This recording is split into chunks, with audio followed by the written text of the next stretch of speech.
拉不完下面一个动作是什么？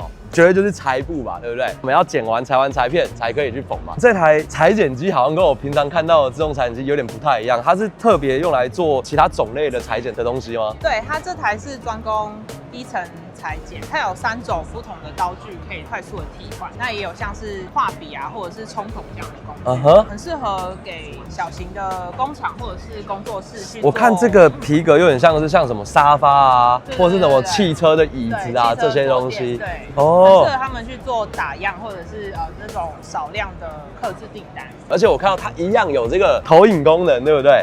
对，它可以直接把裁片投影在裁切的材料上，所以你在裁剪前，你就可以去检查你的裁片是不是都有在材料范围，所以它蛮适合用在像是皮革这种边缘不规则的材料。懂意思？那它也有那一个自动排版的功能吗？对，没错，它有智慧排版的功能，它可以去自动计算怎么样的裁片的排列方式，可以把肺部的比例降到最低。哦，为什么要问这个问题？因为这个问题其实就是传统型的师傅的痛。过往我们看到一些自动的机台，其实我最在意的功能就是它有没有自动排版这个功能。因为我们说过嘛，我们一件衣服70%的成本是来自于布料，裁片损耗的布料越少，就可以让我们的成本好好的下降，然后把这个布料用到淋漓尽致。你看他们连这个弯刻都有特别的机台，竟然都还是有这个自动排版的功能，我就觉得今天还是真的是大开眼界这样。